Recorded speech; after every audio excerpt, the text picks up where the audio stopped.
Welcome back everyone to a session on big data analytics, and in today's session we will look into the second chapter of module 3, which is data warehousing. First, let us look into the definition of data warehousing. This is the definition as per the prescribed textbook. Of course, you can find a multiple definition in many textbooks by different authors. This is the one what we are going to follow. Basically all the definition point out the same thing, but put out in a different way, that defined in a very different way. So this says data warehousing is an organized collection of integrated subject oriented databases designed to aid decision support functions. So these terms, integrated, subject oriented, so we will look into these terms in detail in the upcoming slide. So before that, we should understand why data warehousing is required. See, data warehousing is a very hot topic when it comes to business and data science. And what it does is it provides a single source of quality information for the entire enterprise. Okay, so the quality informations are structured and it is stored in a data warehouse. Basically it is a database itself, but it is common across the enterprise, and the data to the data warehouse is fed from various sources, okay, mainly from relational database management system. So this is fed to the data warehouse. And now why do we require a separate database like data warehouse when I have RDBMS? See, RDBMS are decentralized, are distributed, and whereas a data warehouse is a centralized database, and it provides a single source of information of the entire enterprise. And relational database management systems are mainly used for read and write access, and also to solve some simple queries about operational queries, right?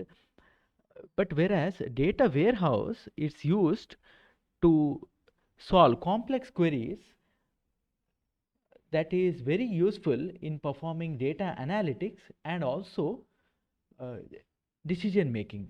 Okay, so this data warehouse is mainly used for reporting, then performing data analytics, which in turn is very useful in making efficient decisions, or I can say very useful in decision making. So this is about data warehouse. It's a single source of information. It's a source of single version of information for the entire enterprise or an organization. Okay, now let us see some of the features of data warehousing. Terms like this integrated, subject oriented, let us see that in the next slide. Now let us look into the various design considerations for data warehouse. First one is subject oriented. This is the term that also appeared in the definition of a data warehousing. So what do you mean by subject oriented? So the data information, or rather the information present in the data warehouse, revolves around a subject of interest. Okay, which means data warehouse will not have all the information or data about the enterprise or present in the enterprise. For example, the information regarding the competitors will not appear in the data warehouse, and data warehouse will not have the data regarding the organization's ongoing operations, but rather it will have the data with respect to subject domain. For example, it will definitely have the data about the company's sales, customers, purchases, etc., because these are the data that can be used for analysis and thus help in making strong decisions, right? Okay, second one is integrated. So the data comes into the data warehouse from many heterogeneous sources, maybe from many multiple relational database management systems, and also from flat files. So this will allow the enterprise to have a single comprehensive view of the subject domain data. Next one is time variant or time series. So each and every data that enters the data warehouse is associated with the timestamp. Okay, and the data in the data warehouse should grow at a daily or a chosen intervals. So this will allow the executives to have a latest comparisons over time, because the data warehouse will have the historical data. So it is very easy to perform the comparison with respect to the time intervals with the historical data as well as with the new updated arriving data.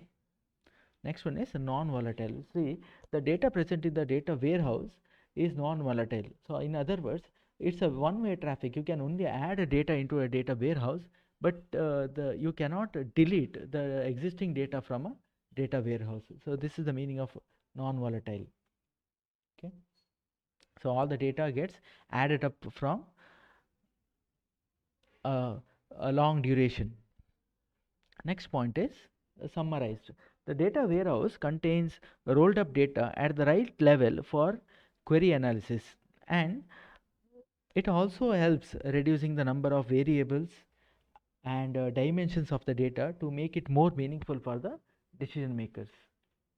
Next point is not normalized. So the data warehouse often uses a star schema, which we'll be looking in the upcoming slide. And this star schema is a rectangular central table which is surrounded by some lookup tables, and this will allow the executives to have a single table view which significantly enhances the speed of queries. And the metadata. So the data warehouse also has metadata, that is nothing but the data about other data, right? Metadata is a data about the other data. For example, see in any report or even in a textbook, the table of contents or the list of figures is a metadata, right? So something similar kind of information is also present in a data warehouse, and many of the variables in the databases are computed from another variable and another variables in the operational database, right? And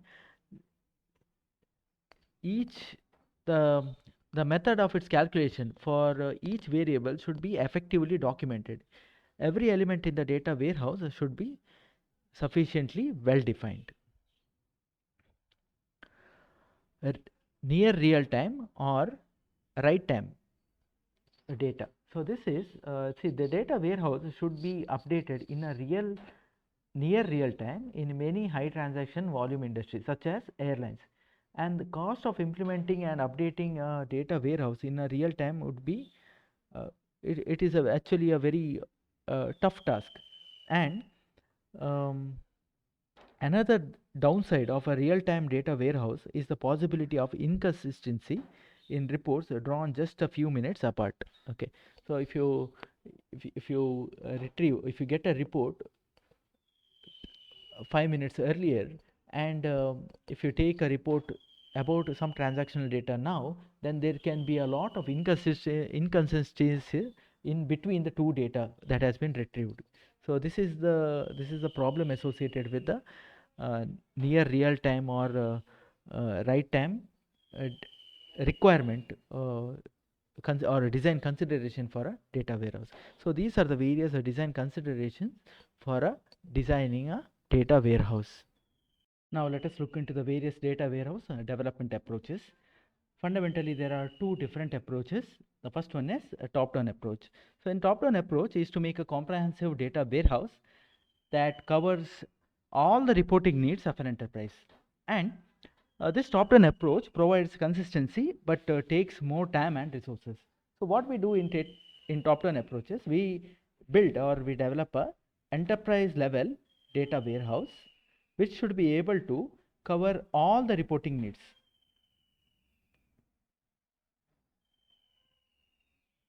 So when I say about all the reporting needs, the reports might be with respect to different subjects, right? It might be with respect to sales, purchase, customer, etc., right? Etc. Let me write etc. It is not restricted only to these three domains. Okay. So what we have is, see, the company might be having multiple branches, maybe in different nations or different locations, but for this entire organization, we have a single enterprise level data warehouse. And this single enterprise level data warehouse should be able to provide reports and perform analysis on different subject levels or subject domains. Okay, so this is about top down approach. The next one is bottom up approach. In bottom up approach, we make use of multiple data mart for reporting needs of different department or functions as needed, and the smaller data marts will eventually align to deliver a comprehensive database or data warehouse capabilities. So here what we have is multiple data marts. So let me write it as DM1, DM2 and DM3. Okay.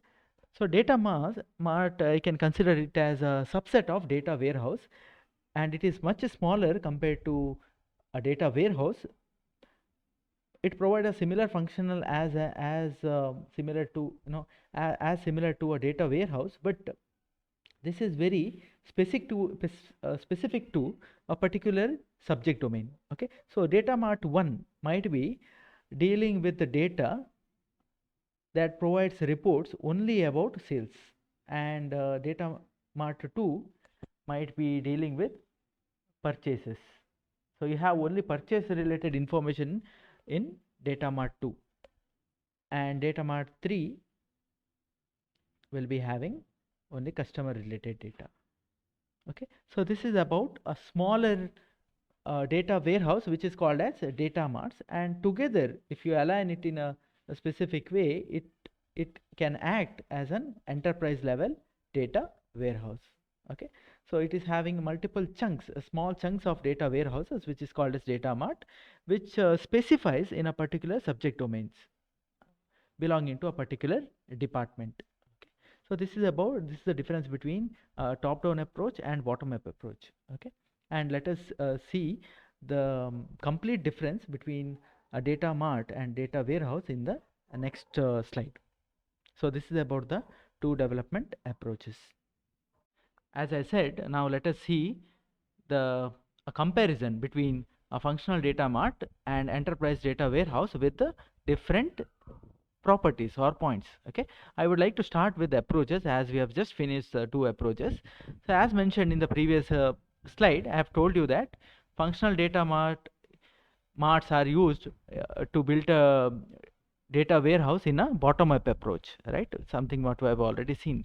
And we make use of for data warehouse makes use of an enterprise data warehouse makes use of a top down approach, where we have a single enterprise level data warehouse, and here with the bottom up approach I have a multiple functional data marts. Okay, now let us see each one of these points. Scope. So as mentioned, the functional data mart is specific to a particular subject or functional area, right, for a particular department. So one subject or functional area, whereas an enterprise data warehouse, it covers the entire data needs of an organization. Okay, then comes the value, the functional area reporting and insights. So this is for a particular subject domain, and here the value is with respect to deeper insight connecting multiple functional areas, maybe different subject domains. And this data mart is only for a particular subject domain, and data warehouse connects multiple subject domains, right? So it provides a deeper insights connecting multiple functional areas. Target organization. So this is for a decentralized management, and the enterprise data warehouse is for the centralized management. See, as why decentralized? Because multiple data marts are used, right, which may be physically located at different uh, places, and these are aligned together to have a functionality of a data warehouse, right? So it is decentralized based on the subject domain, or I have multiple data marts, which serves the reporting needs of a particular department. So it is decentralized. Okay. The time required in reporting is low to medium, whereas with respect to data warehouse, it is very high. Now then comes the cost. The cost is low. Low is relative in relation with the data warehouse. Okay, and this is very high in relation with the data mart. Okay, so this is far more costlier than a data mart. Of course, this provides a greater functionality. It requires a large storage capacity also, right? Obviously the cost will be high, right? Then size, small to medium, whereas data warehouse is medium to large, as it serves the data needs, reporting needs for an entire organization. It's medium to large. Complexity is low here, whereas the complexity is very high with respect to enterprise data warehouse, as it requires a lot of data standardization, as the data comes from multiple subject domains, right? So the data has to be standardized, and it has to be stored in a particular way, and this has a fewer data transformations, as it is dealing with the data from a single subject domain. And technology, smaller case servers and database which is used to implement this data mart, and you have a you need a fully functional industrial strength um, technology to implement this enterprise level data warehouse. So this is the complete comparison between a data mart and a enterprise level data warehouse. The next topic is a very important topic, that is data warehouse architecture. As you can see in the diagram, the data warehouse architecture has four key elements. The first one is a data source. The first element is a data source that provides the raw data for the that has to be fed to the data warehouse. Okay. Anyways, we will be seeing in detail what exactly operations data is, and the data source, external data sources. Okay. So the second element is the process of transferring that raw data to a form that meets the decision needs. Okay, so this is about transforming that raw data into a form that is useful, or that is required to meet the decision needs. Okay, basically this is about standardizing the data. As you can see, this has many processes like selecting the data, extracting the data, cleaning the data, and compute the various data fields, integrate the data from multiple sources, and load the data. Okay. And the third element is the method of regularly and accurately loading of that data into the enterprise data warehouse or data marts. So this is about loading. And as you can see, the once the data is loaded, so you will be having a rectangularized data which is ready for analysis. So and this is about the schema that is present in the data warehouse. Okay, the schema or this is more like a data warehouse design, where we make use of a star schema uh, for most of the data warehouse. Okay, and it is in the shape of a rectangle. So we say rectangularized data which is ready for analysis. And of course, for a data warehouse, we have one such schema for the entire enterprise. And when it comes to data mart, we have one of such schemas for each of the department. Okay, so this is for data mart, and this is for data warehouse. And the last element, the fourth element, is the data access and analysis part, where devices and applications use the data from the data warehouse to deliver the insights and other benefits to the users. So this is about accessing this data in a form that is understandable by to the user, maybe in the form of a report or a graph, or in a form uh, through which the user should be able to get some insight and should be able to make some decision, operational decision, strategic decision, or any decision about the future plans of an organization. So this is about data warehouse architecture, and let us see each of these in detail again, okay, in the next slide.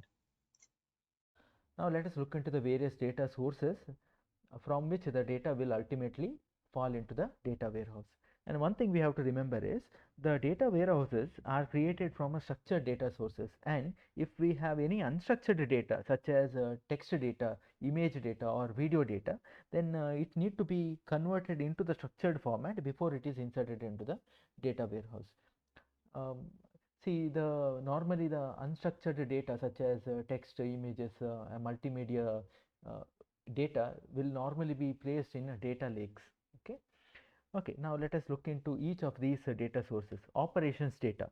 So this includes the data from all the business applications, including from the ERP systems that forms the backbone of any organization's IT systems. Then the data to be extracted will depend upon the subject matter of the data warehouse. So when I say about subject oriented data warehouse, then I am talking about data mart, right? So for example, if there is a data mart which is specifically for sales, then you have to store the data only with respect to sales into that data mart, right? Similarly, I can have a data mart for a customer, then only customer related data should be stored uh, into that particular data mart. But if when it comes to um, a data warehouse, then all the all the subject domain data should be standardized, and then it has to be stored in that data warehouse. Okay. Second one is specialized applications. Specialized application. So this includes applications such as point of scale terminals, POS terminals, and e-commerce applications that provide the customer facing data. Okay, and you can find the supplier data could from supply chain management systems, and planning and budget data should also be added as needed for a marketing comparison against stats or against targets. The last one is external syndicate data. So this include publicly available data such as weather or economic activity data, and it can also be added to the data warehouse as needed to provide a good contextual information to the decision maker. So these are the various sources of data for the data warehouse and data marts. Now let us look into the next topic, that is the data loading process. This is a very important process of populating a very useful data to the data warehouse from the various data sources. So here we will see how the data that originates from the various data sources end up in a data warehouse. Okay. So these are the various sources, something what we have already seen in our previous slides, right? So the data that ends up in the data warehouse comes from these sources, that is operational system, legacy systems, and other application, external data from other applications, right? Okay. And it is very important to populate the data warehouse with the very quality data, and that is done by using these three processes: extract, transform, and load. So we call this as ETL cycle. Okay, ETL cycle. So E stands for extract, T stands for transform, and the L stands for load.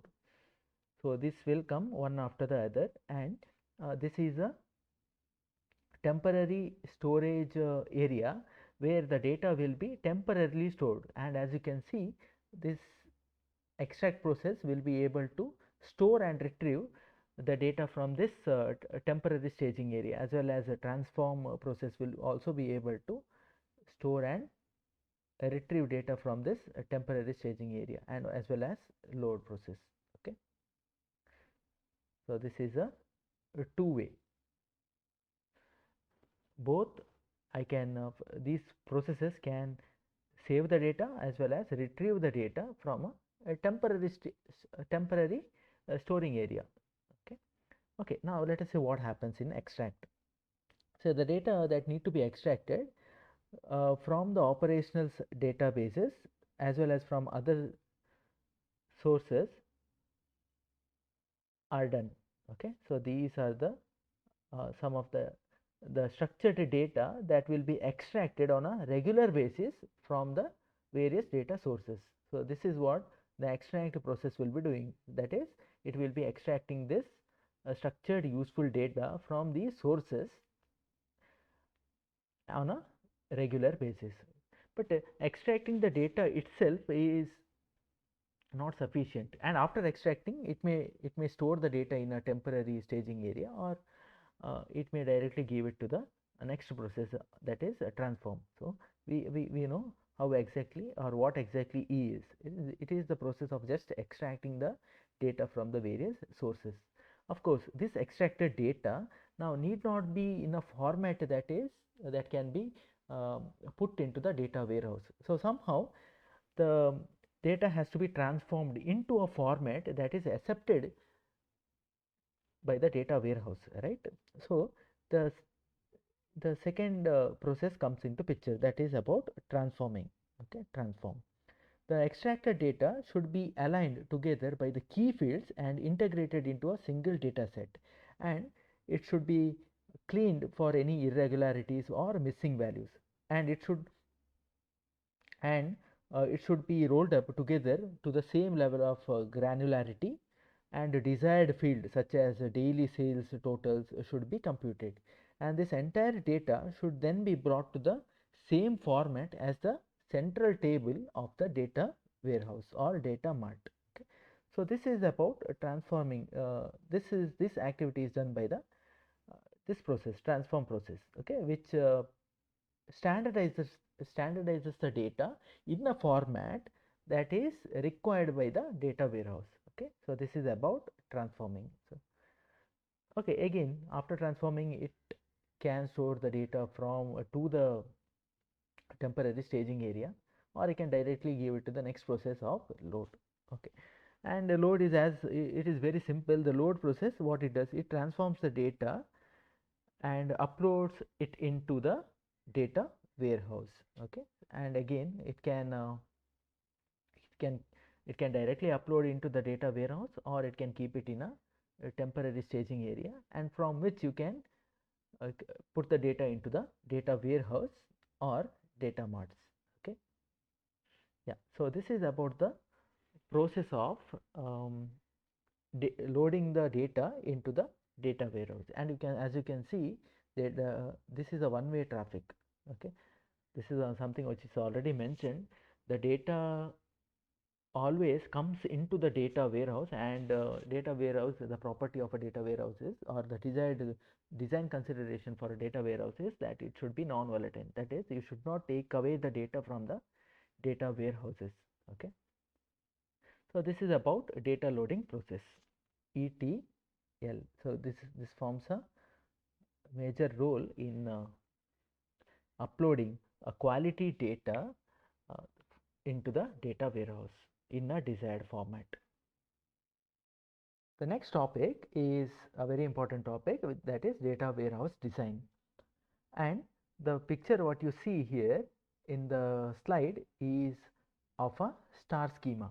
Okay, and before going into star schema, let us recall what is a schema.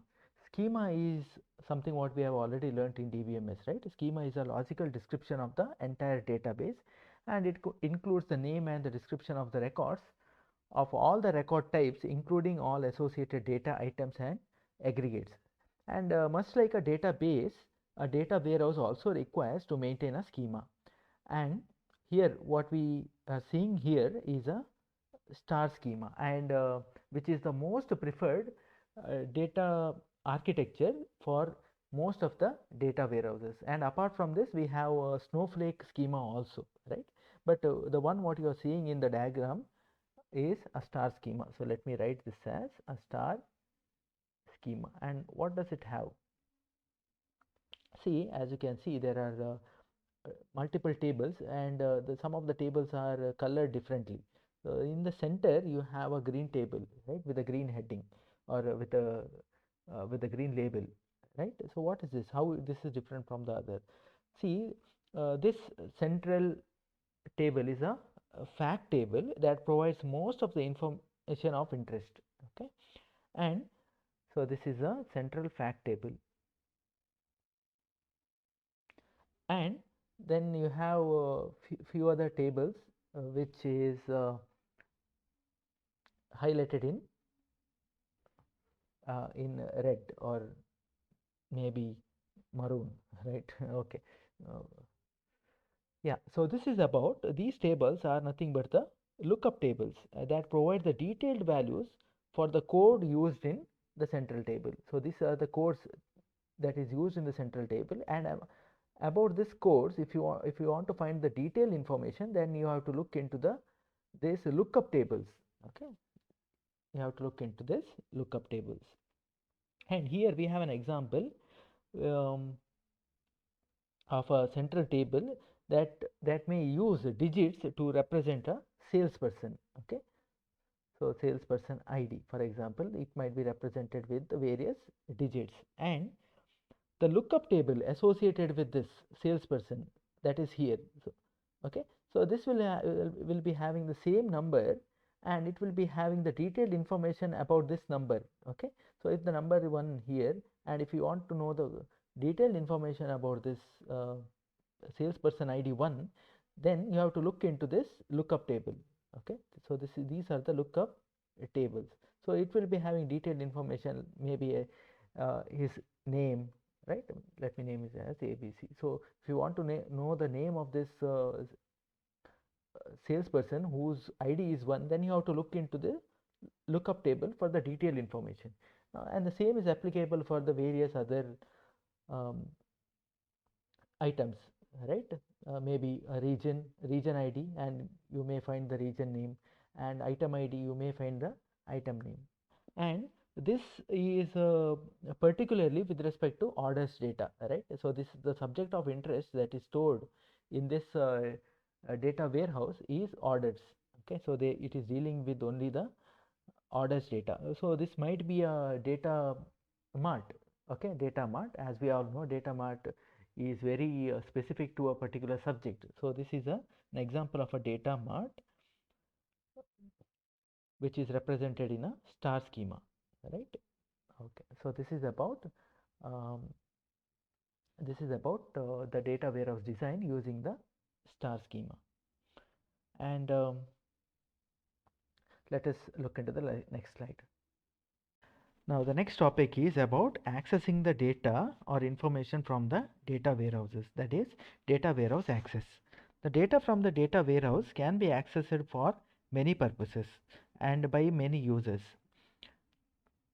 and it can be done through different devices and systems. And the primary use of a data warehouse is to produce a routine management and monitoring reports, and this can be accessed by multiple ways. One is by using a OLAP system, that is online analytical processing systems.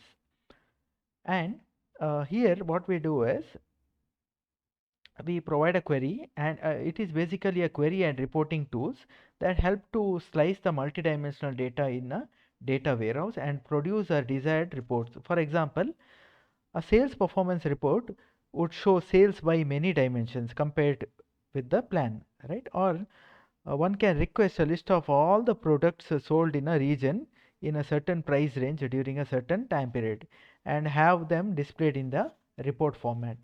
So this is about OLAP system. And the other one is dashboard system. A dashboarding system uses the data from the data warehouses and present analysis to the users. And the data from the data warehouse can be used to populate customized performance dashboards for executives, and the dashboard could include drill down capabilities to analyze the performances of the data for root cause analysis. So this dashboard, OLAP is mainly for a reporting, and dashboard is more for the analysis of the data, mainly used by the executives.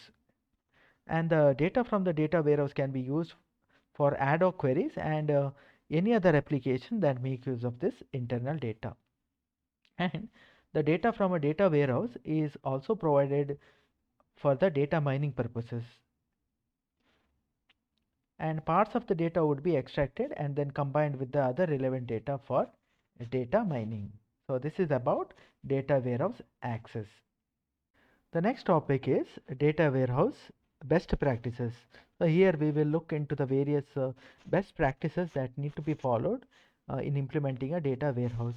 So data warehousing projects reflects a significant investment into the information technology, and all the best practices that we normally follow in implementing an IT project should be followed for data mining data warehousing project also. Okay, and let us see some of the best practices. The first one is the data warehouse project should be aligned with the corporate strategy.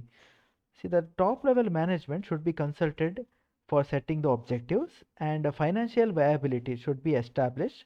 The project must be managed by both the IT and business professionals. Then the data warehouse design should be carefully tested before beginning the development work, and it is often much more expensive to redesign after the development has begun. Second point is it is it should be able to, it is important to manage user expectations. See, the data warehouse should be built incrementally, and users should be trained in using the system so that they can absorb many features of the system. And finally, quality and adaptability should be built in from the beginning of the design and implementation. So only relevant, cleaned and high quality data should be loaded. The system should be able to adapt to the new tools for access. As the business needs changes, the new data marts may be needed to be created for the new needs. So this is about data warehouse best practices. And with this, we come to the end of this data warehousing chapter. Now, what we can conclude about this?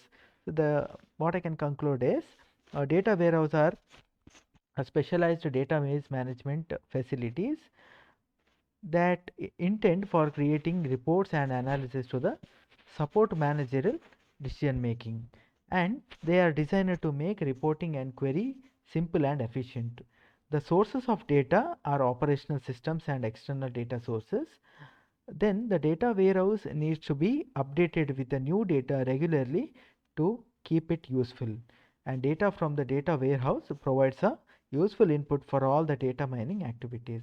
So this is about the second chapter of module 3, data warehousing. Thank you for listening, and see you all in the next one. Take care.